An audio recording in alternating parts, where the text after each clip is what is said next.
नमस्कार मित्रांनो, स्वागत आहे तुमचं आपल्या चॅनलवर. स्पर्धा परीक्षांसाठी उपयुक्त बेजिक राशी व वर्ग समीकरण हा चॅप्टर आपण पाहतो आहोत. लेक्चर 1 आणि 2 मध्ये आपण फंडामेंटल सगळे कव्हर केलेले आहेत. ॲडव्हान्स लेवलचे प्रश्न आपण लेक्चर 3 मध्ये घेतोय. चला तर मग जराही वेळ न घालवता सुरुवात करूया. प्रश्न क्रमांक 1, एक्स प्लस 1/x बरोबर 4 तर x⁴ प्लस 1/x⁴ बरोबर किती?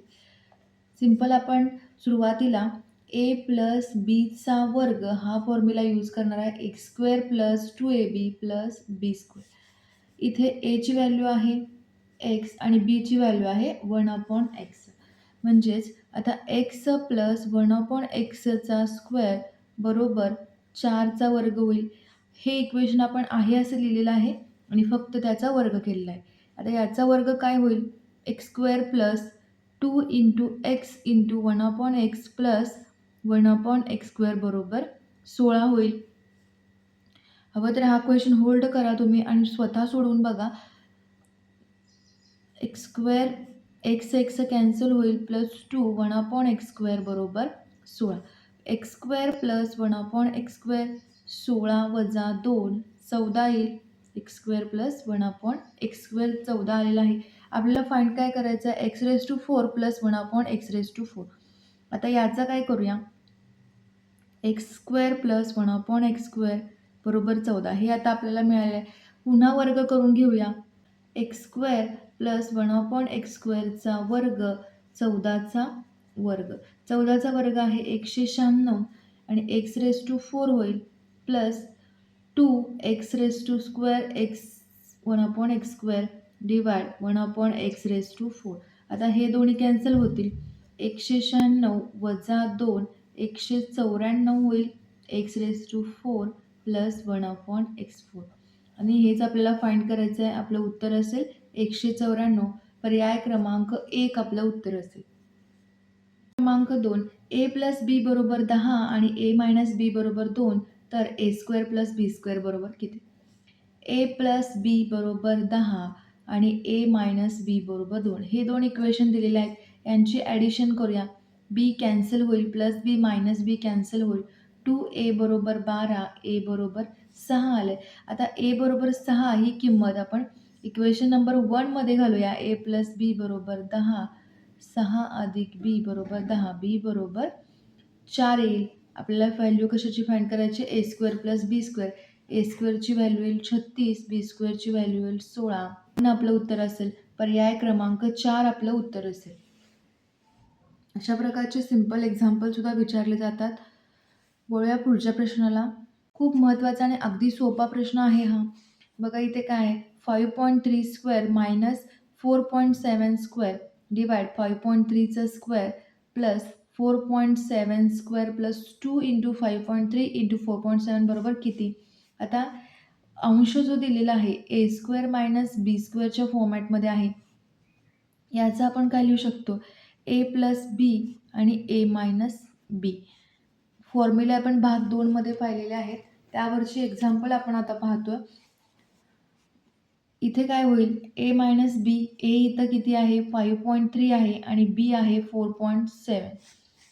या प्रकारे आपण कसं लिहू शकतोय? 5.3 प्लस 4.7 आणि 5.3 मायनस 4.7. आता इथे याचं सिम्प्लिफिकेशन आपण आत्ताच इथे करणार नाही. आता हे काय करूया? लिहून घेऊया. 5.3 प्लस 4.7 5.3 मायनस 4.7 आणि छेद जो आहे तो 5.3 प्लस 4.7चा स्क्वेअर आहे. 5.3² plus 4.7 a² plus b² plus 2 into ab या फॉर्मॅटमध्ये आहे. म्हणजेच आपण काय लिहू शकतोय? 5.3 प्लस 4.7चा स्क्वेअर. आता हा एक निघून गेला. इथे काय राहणार आहे?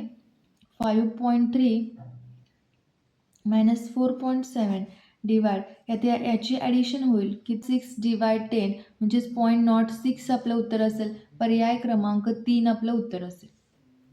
क्रमांक 4, 4x² plus b minus 1xy plus 9y² ही राशी पूर्ण वर्ग होण्यासाठी b बरोबर किती असावे? आता b बरोबर काढायचं आहे म्हणजे मधले पद काढायचं आहे. मधले पद काढण्याचा फॉर्म्युला डायरेक्ट इथं आता आपण यूज करतोय.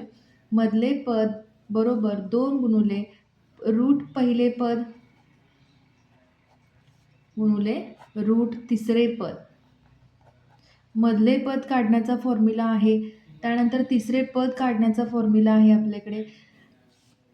तर 2 गुणुले पहिले पद काय आहे 4x². तिसरे पद आहे √9y². ते 2 गुणुले 2x येईल याचं येईल 3y, म्हणजे 3 दोन्ही 6, 6 दोन्ही 12, 12xy याचं b-1 जे दिले मधले पद जे दिलेलं आहे ते 12xy. म्हणजेच इथे काय होईल b-1 ची व्हॅल्यू काय येईल 12 येईल. b बरोबर 12 अधिक 1 b येईल 13. पर्याय क्रमांक 4 आपलं उत्तर असेल. हे फॉर्म्युले महत्त्वाचे आहेत. हे मधले पद काढण्याचा फॉर्म्युला आहे. प्रश्न क्रमांक 5. 9x² - 30x - k ही राशी पूर्ण वर्ग होण्यासाठी k च्या जागी कोणता अंक असावा? हा PYQ आहे. आपल्याला डायरेक्ट वर्ग समीकरणावरून याची कोणतीही शॉर्ट ट्रिक नाही. इथे फॉर्म्युलाच यूज करावा लागणार आहे. तर तिसरे पद काढायचं आहे आपल्याला. तिसरे पद काढण्याचा फॉर्म्युला आहे मधले पद भागिले 2 गुणुले रूट पहिले पद चा स्क्वेअर, ब्रॅकेटचा स्क्वेअर आहे. मधले पद काय आहे 30x हे मधले पद आहे. 2 गुणुले रूट पहिले पद काय आहे 9x² चा वर्ग.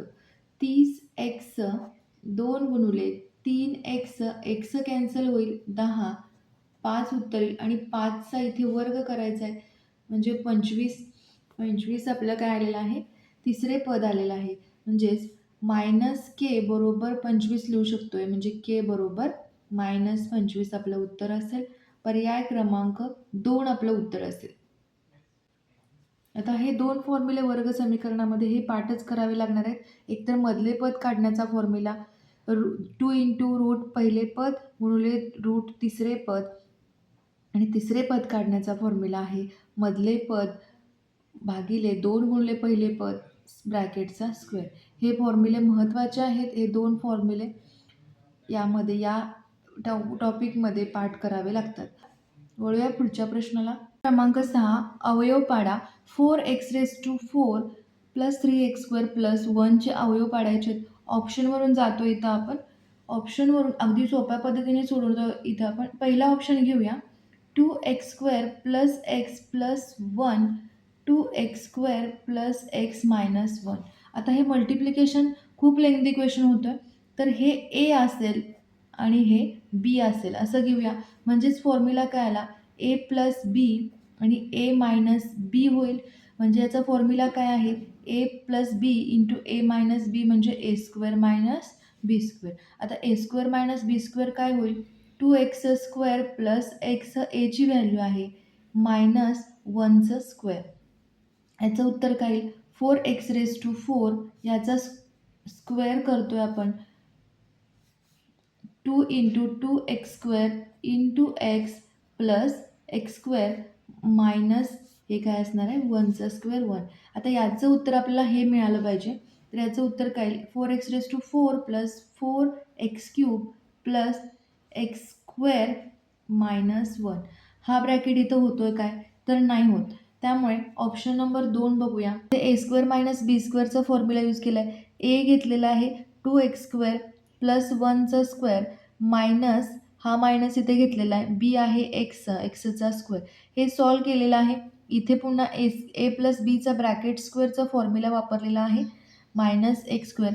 आपलं उत्तर आहे 4x⁴ + 3x² + 1 जे की आपल्याला बरोबर मिळालं. त्यामुळे ऑप्शन 2 आपलं उत्तर असणार. क्रमांक 2 आपलं उत्तर असेल. प्रश्न क्रमांक 7. 55चा क्यूब वजा 25चा क्यूब वजा 30चा क्यूब यापैकी कोणता आन्सर येईल असं त्यांनी विचारलंय. तर इथे काय करूया बघा आपण पुन्हा प्रश्न लिहून घेतोय आपण. इथं a ची व्हॅल्यू काय आहे 55, b ची व्हॅल्यू काय आहे -25 आणि c ची व्हॅल्यू आहे -30. आता a + b + c बरोबर 0 होईल इथे. म्हणजेच 55 वजा 25 वजा 30 हे काय होणार आहे, 0 होणार आहे. 55 वजा 55 0.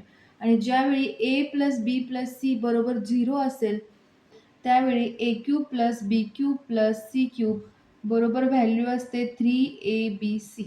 आता इथे स्पर्धा परीक्षेमध्ये डायरेक्ट या फॉर्म्युल्यावर प्रश्न विचारले जातात. 3 गुणुले याचं उत्तर किती येणार आहे, 3 गुणुले 55 गुणुले -25 गुणुले -30.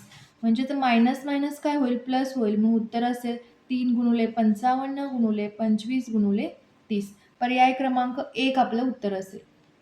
प्रश्न क्रमांक 8 सूत्राचा उपयोग करून किंमत काढा. इथे काय 52चा क्यूब 50 अधिक 2चा क्यूब हा फॉर्म्युला यूज करायचा आहे. म्हणजे ए प्लस बीचा क्यूब फॉर्म्युला काय, ए क्यूब प्लस 3a स्क्वेअर बी प्लस 3ab स्क्वेअर प्लस बी क्यूब. हा फॉर्म्युला इथे यूज करायचा. ए काय असणार आहे 50, ए असेल 50 आणि बी असेल 2. 50चा क्यूब प्लस 3 इंटू 50 इंटू 2, 50चा स्क्वेअर आहे हा, 3 इंटू 50 इंटू 2चा स्क्वेअर, 2चा क्यूब.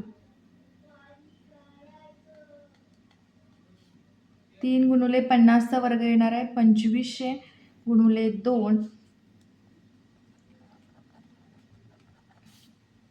याचं उत्तर असेल 1,40,608. पर्याय क्रमांक 2 आपलं उत्तर असेल. व्हिडिओ कसा वाटला हे कमेंट करायला विसरू नका. तसेच लाईक आणि शेअर करायला देखील विसरू नका. भेटूया पुढच्या भागात लेक्चर 4मध्ये ॲडव्हान्स लेवलचे प्रश्न घेऊन. तोपर्यंत सराव करत राहा, अभ्यास करत राहा. थँक्यू.